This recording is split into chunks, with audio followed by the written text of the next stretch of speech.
Located at the southernmost tip of the African continent, South Africa is sure to offer once-in-a-lifetime experiences. From Table Mountain in Cape Town, Kruger National Park, and the winelands of Stellenbosch, this destination is full of surprises. Today, we will be interviewing Katie Barratt, aka the Wine Fairy, an amazing Cape Town wine expert who is also a certified tour guide in South Africa. Sharing the stage, we will also be interviewing the general manager of the Silo Hotel, one of Condé Nast Traveler's hot list locations because of their unique and beautiful contemporary design. Situated above the Zeitz Museum of Contemporary Art Africa, the hotel displays their own curated African art collection. We're excited to explore exotic luxury with you on this episode of Destination Everywhere, South Africa. Looking for inspiring destinations, incredible places to stay, and the most exciting bucket list experiences to travel to next? Welcome to Destination Everywhere with hospitality and travel entrepreneurs Todd Bludworth and Andy McNeill. Having traveled to over 100 countries, Todd and Andy bring you unique perspectives with celebrities in the know, hospitality experts, and native connoisseurs to discover must-dos and inspirational destinations to plan your next trip for business or pleasure. So pack your bags and get ready as we bring you Destination Everywhere with Todd and Andy.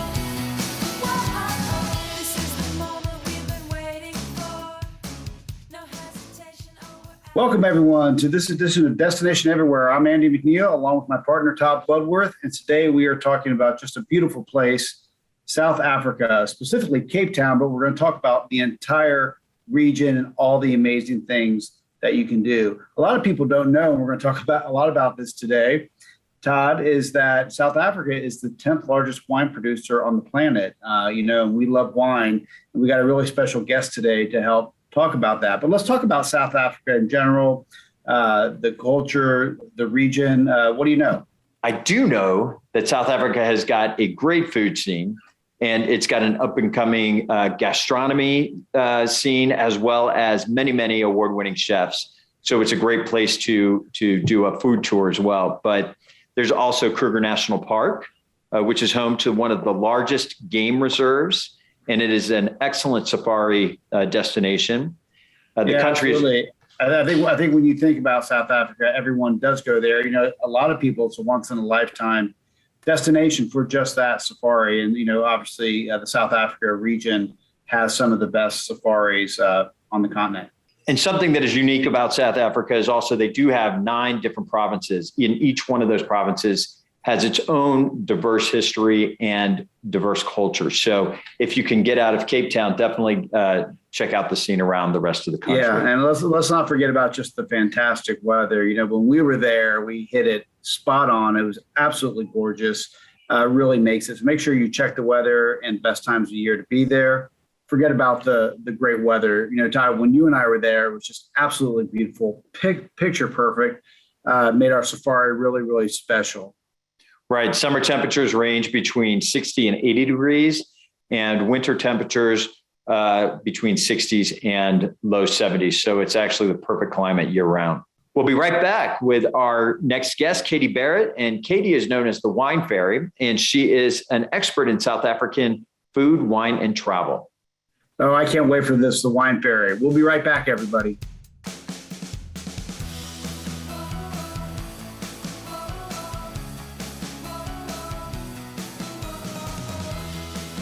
Welcome back to Destination Everywhere. I'm excited to speak to our next guest because we have some passions in common, and I'm curious to learn a little bit more about it. But our next guest was actually born in the UK. She's been living in South Africa for 40 years. She did go to hotel school, specializing in food and beverage, and she's extremely knowledgeable about wines and the winemaking process. And in 2009, she started her own company called Wine Fairy Tours, and we're going to learn a little bit more about that. And what they do is they specialize in African and international wine tours, as well as they host virtual wine parties. So, Katie Barratt, welcome to the show. Thank you, Todd. It's such a pleasure to be here and talk about my favorite topics, wine in South Africa. That's what we're here to listen to.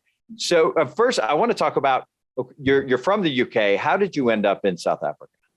Well, I was a 9-year-old girl, so I've just given my age away. But my father was transferred with his company, so we lived in a tiny little village in the UK. And in those days, South Africa was known as the land of milk and honey, and it really was just a great opportunity for us as a small young family to spread our wings and come to this beautiful country as South Africa. And we fell in love and we've stayed, really. So all around the countryside I've been, but Cape Town is home because for me, that's where the wine is, and certainly the most beautiful winelands in the world. And so, yeah, that's where I've ended up. So how did this passion for wine develop? When did you have your first sip of wine? And, what made you pursue this career? It was a dark and stormy night, Todd. We weren't really a drinking family as much as a wine drinking family anyway. And when I went to hotel school, there was always a wine tour each year. And being a first year, I wasn't really supposed to get a seat, but I knew a few people. And as is my way, I managed to persuade my way on a bus. So 40 students traveled down about a 25-hour journey on a bus. You can just imagine, with the age group 19 through 23, the chaos that ensued on that journey. But the idea was that we'd visit 4 wineries a day for 14 days. And at the end of it, you either loved it or you didn't. And I'm one of the very lucky ones that absolutely fell in love with it. How it really started was one of the first wineries we arrived at was this beautiful classic Cape Dutch architecture. It dates back to 1693. I mean, it's just stunning. And it's called Meerlust. So to set the scene, we're looking at April, so the end of harvest is approaching, so there's still some fruit, but all the fermentations have started happening in the cellar already. So we're standing outside, eagerly anticipating our first drink. And the cellar door swings open, and this gorgeous man steps out. And I swear there was lights and music. You know that aria that you hear, that sort of, when it's all just happening and you realize that this is love, that's the moment. Well, I went weak at the knees and I thought it was love, but it was the CO2 happening from the fermentation that had escaped as he'd opened the window, and I was right there eagerly in the front. So it was the science that actually got me. But that's the story. And I really just fell in love with wine from there. But so much more than just the glass, it's the lifestyle, it's the people, it's the stories beyond the glass. And that was it. I was in love, and wine remains my first love today. So wait, now I heard you say, and I'm just trying to figure this out in my head. You said 4 wineries a day for 14 days. Is that what you said? It is what I said. We took one day off in between just to take a bit of a break, but I think we had more vodka that day than anything, so it doesn't really count. But how many wineries are in the region? So in South Africa, we've got over 2,000 wineries, and that stretches pretty much throughout the whole of the Cape Winelands. And nowadays, we're looking at over 10,000 brands. The whole industry has changed considerably. But back in those days, which is a long time ago, there were probably about just under 500 wineries. So a lot to choose from. Mendoza, what makes South Africa so special when it comes to wines? It's sunshine in a glass. It's the absolute diversity from farm to farm, from mountain to mountain. Here on one property, we can have 11 different soil types, from the mountains to the rivers to the ocean sea breezes. We've got areas that we could equate to be almost exactly like Burgundy. We've got areas that are similar to New Zealand. Just because of that diversity in regionality, we're really able to focus on not only international brands or international wines, as we call them, the varieties, but we can pull on the Mediterranean roots. We can pull on the French classics. And I think that really, South Africa is a world in one country. And this allows us to really showcase that platform and to have the diversity in the glass. And for South African wines, do you have a favorite, or are you an impartial voter? Is it like picking a favorite child? Todd, I don't have children, so I'm quite happy to answer that question. My answer is as simple as this, though. My favorite is the one that's open in front of me. It's typically, one could choose different grape varieties, and often I would. But there's so much, so much goes into it. Your mood, the temperature, what you're eating, who you're with. I mean, I've got friends that I'll certainly drink Chardonnay until the cows come home, but then I've got friends that they're Shiraz people.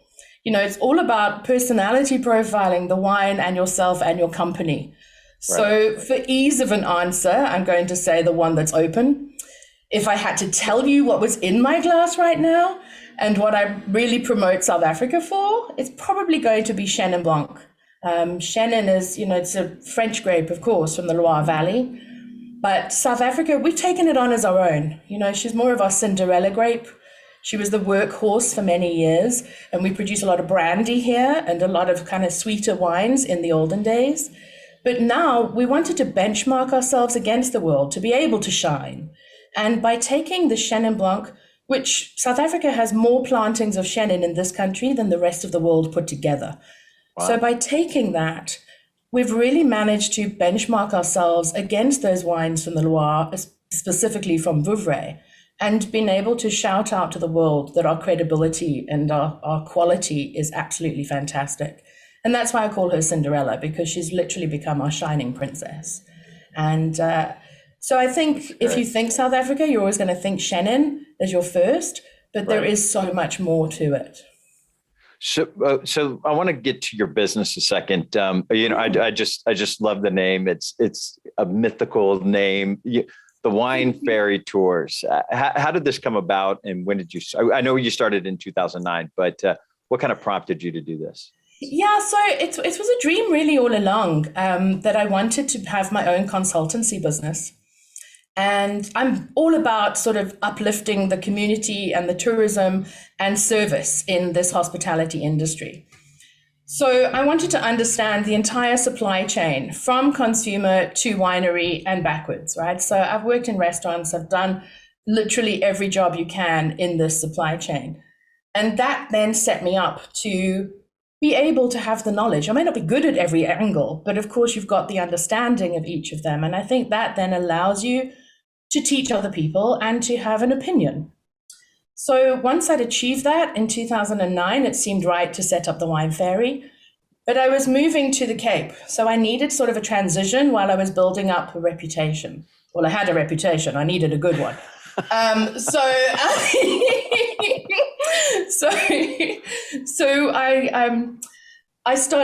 I kind of just started up with the tours as a sideline to keep things going and to really get the connections. And it's ended up being one of my favorite things to do. So I still do some consultancy and give people lessons. I do quite a lot of training and help out with wine lists and places. But the tours have literally become my dream. It's just, I'm living the best life. I get to travel the world with a wine glass in my hand and entertain people and be entertained. What more could one ask for, really? Right. When you do the wine tours, obviously, you always look for a little something to nosh on while you're drinking the wine. In South Africa, cheeses, breads, what are the wineries in South Africa serving with their wines to clear the palate or settle the stomach? Yeah. We've got such wonderful produce, and we're very focused on locally sourced ingredients. So a lot of the wineries will have some top restaurants. So all the way from a 9-course food and wine pairing experiences available on these properties, all the way to a simple cheese platter. We do a lot of chocolate and wine pairings. We're doing all sorts of interesting things, not only from a food perspective, but to try and get people to linger longer or to explore one's palates a little more. But beautiful, the settings of these wineries. You've either got a mountain backdrop, you're surrounded by oak trees. It's just gorgeous scenery. I think vines only grow in beautiful places. And what grows together goes together when it comes to food and wine. And because we've got this beautiful produce, we really are just we've got a palate second to none. And the restaurants, you've just got to come and experience them, really. Absolutely. From like I say, from easy eating light lunches to gourmet extravaganzas, there's something for everybody. So for people who are looking to do a wine tour, what are some of the in terms of like accommodations? They're flying there. Is it something that you want to just stay and park in one place, or do you kind of want to move with the tour? Because it is such a large area. What are your, do you have recommendations on places to stay? I think these days it depends on how long you can stay, right? I mean, to spend a week in South Africa is way too short. You'd need a minimum 10 days to really experience that, because most people are going to tag on a safari. Okay. And as much as I'd like to fool myself and believe it's all about the wine, I know it's a little bit about the animals too. Right. So ideally, I would say, with the winelands being so close to Cape Town, the city center, a lot of our tours originate in the town and we'll drive out for a day. So you can do as little as one day. We can cover 3 wine regions in one day, and it's a great thing. But there's also beautiful hotels and a different energy, a different kind of a relaxed atmosphere that's in the winelands itself. And with all those stunning places to stay, I'm generally going to encourage you to spend at least 2 nights in the winelands if you've got the time. So to me, an ideal itinerary would be 3 nights in Cape Town, 2 nights in the winelands, and then head off on safari. And if you've got a little bit of extra time, there's a few wineries a little bit further afield, and potentially some whales as well, that we could really throw into the mix. And of course, if they contact you, this is a service you provide as the wine fairy, correct? Yes. That's right. Yes, so as much as I'm the wine fairy, I'm also the travel fairy, the vodka fairy, the food fairy, you name it. We can make magic happen. But yeah, I've got some wonderful travel partners that I work with. And yeah. Well, and I hear you're also creating your own wine. Can you tell us a little bit about that? Oh, Todd, you're in on oh gosh, that's an inside track. That's literally just started. So we harvested the grapes 2 weeks ago. I've always wanted to have my own wine. And then, suddenly everyone was making wine, and I don't like to be judged. Does anybody really like to be judged? So I was quite reluctant about it. But now I've got to a certain age where I don't care anymore, and I want my own wine. So now I've embarked on this journey, and I'm making a Chardonnay. It's my personal favorite grape variety. So we harvested it 2 weeks ago, as I said, in a lovely area called Wellington, which is very warm. So beautiful ripe fruits, but we picked it quite early, so great acidity still coming through. And because of who I am, and I'm all about the natural science, we're letting it do natural fermentation with its own wild yeast, and that's already started to bubble away in barrel. So it literally took a few days before it got started. So now it looks like cloudy apple juice inside this barrel. It's fabulous, and it just bubbles away, and we'll see what it comes out as. Do we have a name or do we have a name or a label yet for this? We don't. So you feel free to write in and give me some ideas. Let's start sketching out your labels. I know we'll have to. That's a good challenge to people. Yeah, indeed. I want to. It's like more of my serious side as wine fairy, and I think you're already picking up. I'm a little quirky, so and I've got a bit of a wild sense of humor sometimes, which isn't everybody's cup of tea. But I'm trying to make my wine a little bit more sophisticated, sort of the pearls of my. You know what I was going to say? The black and the pearls is fabulous, and if you're listening and you can't see it, Katie's dressed to the nines right now. Oh, thanks. It's my Chanel influence, darling. I do love a Chanel. So, Katie, and wine rules. What are your wine rules? And I think my favorite rule, although it's quite a long one that's a bit risque, is if you like the way it smells, put it in your mouth. If you like the way it tastes, swallow. If you like the effect, repeat. Now, that's a bit of a life lesson, not only a wine lesson, but nonetheless, it seems to work. Oh, that's what I love. I love those rules. And can you give us a misconception or something somebody who's never been to South Africa or Cape Town may have about the area and why they should go? So a misconception is that you're going to have a pet lion. That's definitely something that I get asked all the time. And oh gosh, there's so many misconceptions, that that it's crazy here and that it's a terrible place, and it's far from it. Why should you come to South Africa? Because it's beautiful. It will change your heart forever. You realize that there's so much more to this world, that the stars are brighter, and that the footprints will be left on your soul.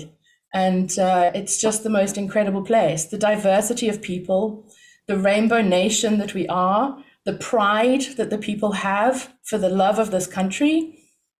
It's something, gosh, I'm getting goosebumps. It's a beautiful place. And you never really understand that until you've felt it, until you've experienced it for yourself. And I always love to say to people, you need to, when you're here, every now and again, you need to just put down the camera. You know, we're so focused on communication all the time. Put down your camera, breathe in the moment, breathe in the energy, breathe in the aromas, breathe in the light, because all of those things have such an impact on where you are. And South Africa glows the brightest when it can share its joy. And we'll leave it at that. Katie, thank you so much for your time. We really appreciate it. And we look forward to the Wine Ferry tours and learning more about them. So Katie, if someone is interested in learning more about your tours or following you on social media, can you tell our listeners where they can track you down? Absolutely. Thank you. You can find me pretty much anywhere, but the easiest is to go directly to my website, which is www.wineferrytours.com. Otherwise, on social media, I'm on Facebook and Instagram as the same, Wine Ferry Tours. So I'm pretty much everywhere. Just find me. I absolutely will. And, we love to see pictures, especially when we're not in that environment. So I'm looking forward to following you and seeing what's coming next. So again, thank you, Katie, and best of luck to you. Absolute pleasure. Thanks so much, Todd.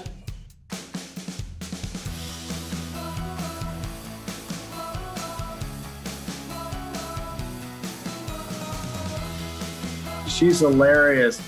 Her favorite wine is the wine in her glass. We should all think like that. That was a great interview, Todd. No, Katie was a lot of fun, and I'm definitely looking forward to my next trip to South Africa and giving her a call. I think she'd be great to run around the town with.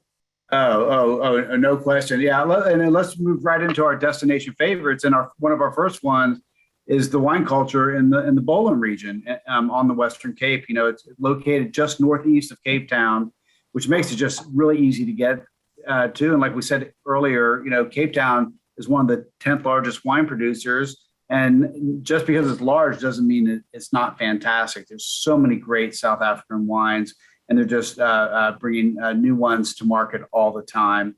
And the cities of Paarl, Stellenbosch, and Franschhoek, I think I said all those right, offer many wine estates where you can stay, which is so much fun. And it's great for luxury groups and just great experiences. A lot of people go there to get married and have once in a lifetime trips. So it's just a lot of fun.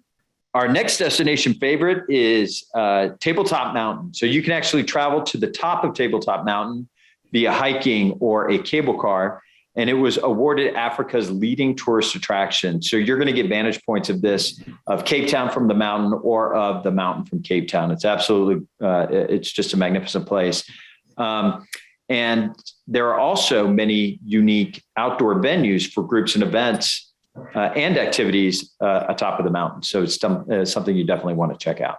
Speaking of great activities, something you guys got to do is explore the Greenpoint district of Cape Town. It's really known as the Soho of Cape Town. It's really, really trendy, great neighborhoods, great nightlife. It just has that great vibe in the evening. When you're walking around, you can shop, you can eat. It's also home to the Cape Town Stadium, which was built for the 2020 FIFA Cup. You can request a stadium tour. And it's just an absolute gorgeous piece of art in and of itself. So you definitely want to see that and check out all the world-class events that are coming to that stadium.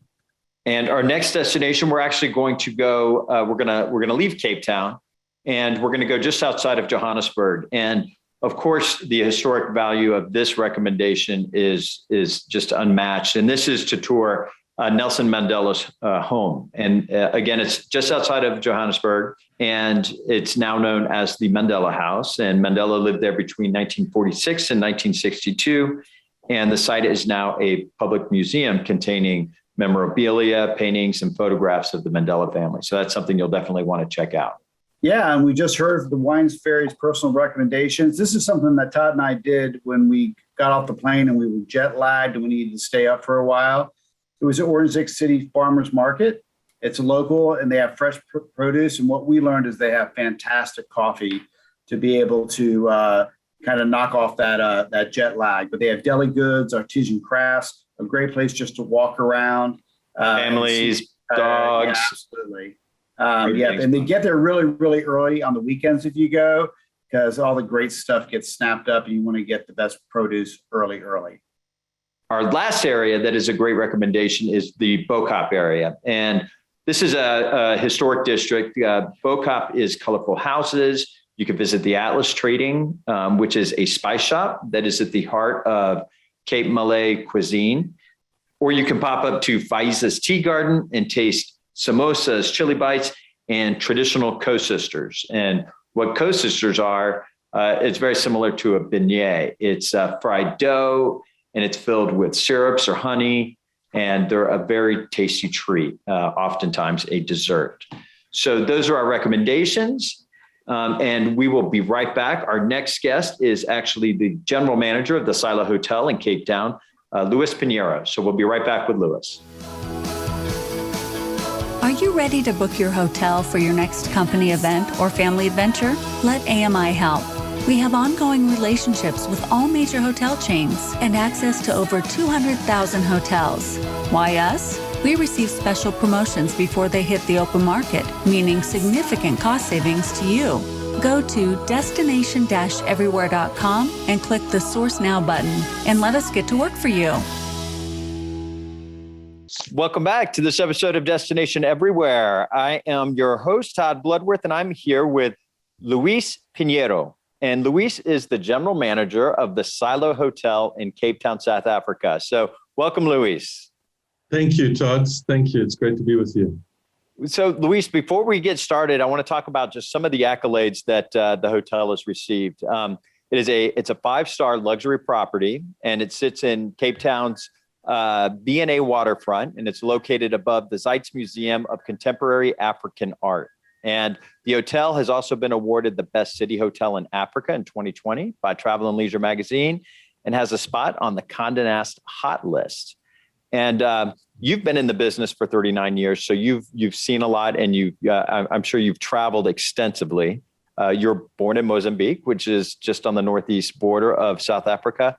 So what brought you to the Silo Hotel, and what makes it so special? What really brought me to the Silo was when I was working in Mozambique, running a set of resorts. I wanted to come home in the sense that my family was in Cape Town, and on one of my visits home, I was going out to Franschhoek, the beautiful winelands of the Western Cape, and there was some building work going on at the V&A waterfront. Now, the V&A waterfront has been around since 1997, and it's been an ongoing tourist destination that's been built over the last 30 years. And when I saw the structure sitting in the middle of the waterfront and realized that they were going to be opening probably the smallest hotel in such a huge space, I knew it was going to be iconic. As you said, I've been in the industry for 39 years, so I really I wanted to be involved in something new and very, very exciting. And that's what the Silo has been since its creation. Well, and the name is the Silo because it was a grain silo, correct? Correct. So the hotel is in the elevator portion, in the elevator building. And the museum is in the grain silos. So there's 42 grain silos adjacent to the elevator building, where the administration offices sat, as well as all the lifts that would take the grain and pop them into the grain silos. The building has been here since 1920. It was the tallest structure in sub-Saharan Africa from the 1930s until the late 1960s. The image of the hotel is really just the windows that you see, these iconic pillowed windows that you see on top of this concrete block. The structure is 11 stories, and the first 4 stories are a museum, and then thereafter is the hotel with very small back of house areas. And if you're not familiar with the hotel, for our listeners, I suggest Googling it and visiting their website, because the architecture is absolutely amazing. And the windows he's describing are these bulging windows that are absolutely magnificent. And the views from the rooms, because of those windows, I mean, you have some of the tallest ceilings I've seen in a hotel for some of the spaces. Absolutely gorgeous. So the smallest window we have is 15 feet tall. So that gives you an idea. There's 82 panes of glass in each one of the windows, because it's almost like a fly's eye, and they bulge out almost 3 feet. What Thomas Hedevig, the industrial architect that designed the exterior area of the building, wanted to do is he wanted to emulate a lantern in the middle of a harbor. So much so that we have these windows. Each room, each bathroom has its own window, and it's floor to ceiling. And then each room would have at least 2 or 3 other windows. And we don't have any curtains. We have blinds, which come down automatically. And when the blind is down, there's a light that glows on the outside of that blind. So the inside, the bedroom is blackout completely, which we know is quite important for people. Right. But the outside, the building is never in darkness. So it's sort of this lantern that sits in the middle of this harbor. Well, one of the most fascinating features at the property, besides the windows, is obviously your rooftop. You've got an amazing rooftop pool, and the views are spectacular. And if you're watching this through our website, you can see it behind me. But can you tell us a little bit about the rooftop and what they're looking at when they look around? Well, the uniqueness of our rooftop is that there's a 360-degree view of Cape Town. And because of the building regulations in the city, no building within a mile radius of the hotel can be taller than equivalent to our 6th floor. So we pretty much guaranteed to have a view of Cape Town from our rooftop, 360 degrees, and we have a fantastic can be privatized sky terrace. But you sit above the Zeitz Museum, and you have an art concierge. So you can tailor an art tour for guests. Can you tell us a little bit about that experience and how you manage those requests? It's probably one of our most popular requests because, and I think it's the character in our art concierge that we have. Irene has been with us since day one. She's from Angola, a refugee from Angola who came to South Africa, lost her parents at a very young age, and is just a passionate and driven individual who knew absolutely nothing about art.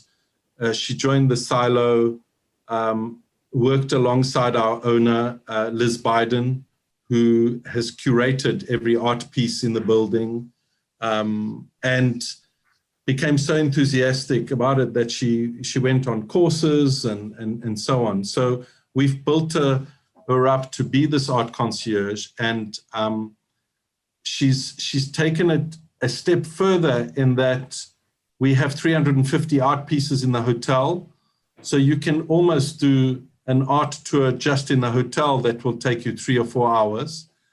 But then we started to link it in to the museum next door, and we have secret passageways into the museum. So we have access to the museum after hours, where people can leave their room and begin an art tour inside their room with the pieces of art that are in their room, and then travel, go down to the hotel, into the lobby, and then you'll slip through a door, and before you know it, you're in one of the galleries in the Zeitz Mocker. That's amazing. A completely different piece. And when we first started working on these, I always thought about the movie The Da Vinci Code, actually, where the opening scene is that event at the Louvre in Paris. And I just thought how amazing it must be for people to go to a place like the Louvre in Paris and be able to be there after hours, and there's only 20 people or 30 people. And you could actually be in the Mocker next door, where there's only just you, your partner, or your family, or a group of friends, and have a private tour. That's amazing. So it's extremely unique, and the building structure in itself is something to behold in. You know, it has an atrium that is about 25 meters, so about 60 feet, that is carved out of the grain silos. So, and sitting on top of these tubes is a glass panel. So you can be standing on this glass panel 60 meters above or 50 meters above the ground, looking straight down into this atrium. And again, I invite you to go onto not only our website, but certainly the Mocker website, where you'll see those images. Very unique and breathtaking. Well, let's talk a second. Like because of your location, you're obviously in a wonderful spot, and it sounds like it's an area that has probably changed significantly in the past 5, 6, 7 years. When people come to the hotel, what are some must-do activities around the hotel or around Cape Town people have to go on or people have to see? So the first thing they have to do is get over this fact that they didn't book enough time to stay in Cape Town, because there's 2 or 3 days in Cape Town is never enough. Right. When you're coming from so far away, as a lot of our guests do, they want to do safari and they want to do a little bit of Cape Town and so on. Then they'll end up realizing that they didn't make enough time. Definitely the top of Table Mountain. You can see it behind you where you are now, Todd. I mean, it's a must-do. And the best way to do it, and it's not very difficult, is to actually walk up it. You can walk up it. It takes about 2 hours. There are various routes. There's routes for the very fit and the not so fit, and it's not difficult. And then take the cable car down. So that in itself is a half a day's excursion. So you could lose half a day, but it is a must-do. We have the most beautiful drive called Chapman's Peak Drive, and that takes you all along the peninsula, where you see the meeting of the two oceans, the Atlantic and the Indian. The proximity of the winelands to Cape Town is a must. And we have an exceptionally beautiful botanical garden that has the most diverse fauna and flora on the African continent, for a start. Things that also are must-dos, but do take a lot of time, is obviously the visit to Robben Island, which is an hour's boat ride away. Just the access to the Robben Island ferry is about 100 steps away from the silo. It's right here. Oh, great! So it's a very easy walk. And the one thing that I do always remind people to do in Cape Town is to get onto the Red Top bus these red top buses are available all over the world. And yes. And in all the travels that I've done, I always, even as if I was going on a sales call to Europe or to New York or wherever, you just get onto these, hop on and hop off buses, and you can spend a whole day doing that. What a great way to see and to interact with the locals. That's such a great recommendation. I think people look at those as tourist traps, but they really do take you around some amazing, city places that you would never go to unless you were on one of those. Again, I mean, as with the Robben Island, it's literally 20 steps away from our front door because we were one of the stops. And these will take you to Kirstenbosch. It'll take you to Camps Bay, the beaches. It's fabulous. Luis, thank you so much for your time. If our listeners want to learn more about the silo or a Royal Portfolio property, what are some of the social media applications that you guys use? So you've got the Royal Portfolio as any, and you can use it as any handle at the Royal Portfolio, theroyalportfolio.com. Those are the best ways to access any of our social media platforms. Well, with that, Luis, thank you so much. Hopefully we'll see you soon in Cape Town at the Silo. We wish you the best of luck. Thank you. Yes, please. And we'll be right back.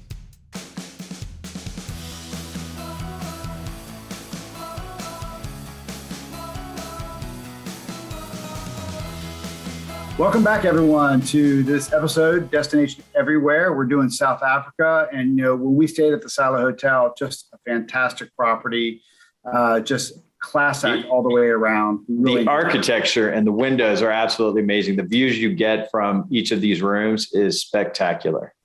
Yeah, I mean, if there's one thing about Cape Town that doesn't disappoint, it's the views. And if you want great hotel views, definitely consider the Silo Hotel. We certainly enjoyed our time there.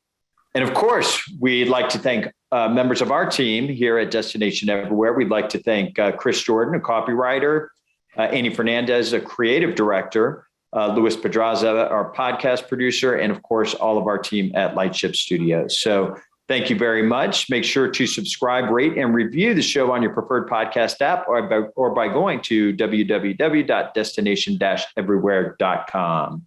Thank you, and we will see you next time on Destination Everywhere. You've just tuned in to another episode of Destination Everywhere with travel and hospitality entrepreneurs Todd Bludworth and Andy McNeill. To access the show notes and other helpful resources, visit destination-everywhere.com. Join us again next week for another bucket list-filled show as we feature another travel-worthy destination. Until next time, travel well and be safe out there.